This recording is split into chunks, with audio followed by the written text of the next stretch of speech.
CPD? Well, we're all already doing CPD. We've already all been doing prep. I think perhaps the thing for most of us is that we now have to record it.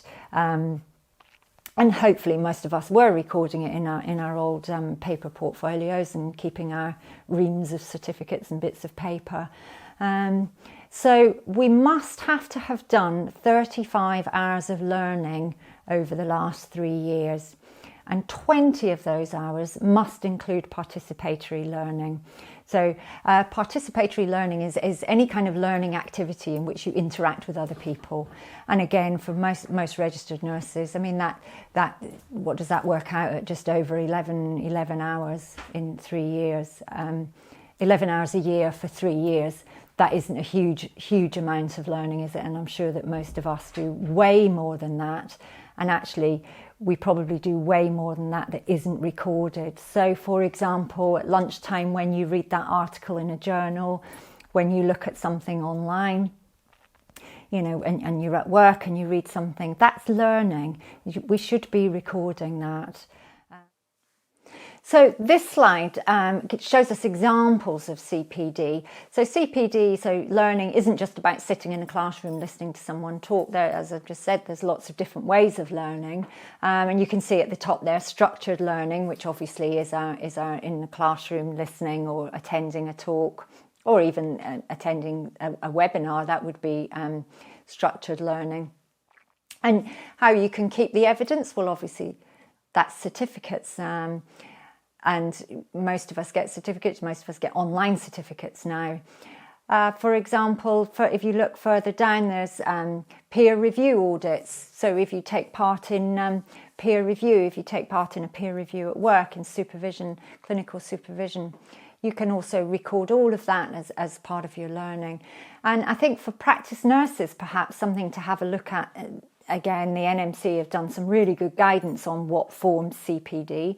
Practice meetings is included in that, as long as you can demonstrate what was discussed at the practice meeting and your role in it and how you learnt from that, how you might change your practice. So, for example, if you discuss the COPD Gold Guidelines at your practice meeting, you would be able to record that as a learning event because you may well change your practice as a result of that. So it's worth thinking about. Everything you do at work, is this learning? Can I record it as learning? You will be amazed at how quickly you get 35 hours of learning. I think most of us do way more than that. And this is the NMC example of how you could keep your a log of that. So you can see here on this form, you know, the date, the type of learning that it was, the topic of learning. And here we come to the bit where I was talking about how does it link to the code? How does your learning link to which bit of the code? If you remember the PEST, the people, effective, safe and trust. And you can see, for example, on this particular one, the nurse has put down that she thinks it's in the preserve safety and promote professionalism and trust category. She's also recorded there the number of hours and the number of participatory hours. So she did 6 hours of learning, 3 hours of which were participatory. So again, if you attend a course, and the course lasts for 3 hours, as in this case, and you then go home and you read something else about it, you reflect on it, you learn from it, you change your practice, you can record those further hours of learning as individual hours, but only the hours that you were actually at the meeting are your participatory hours.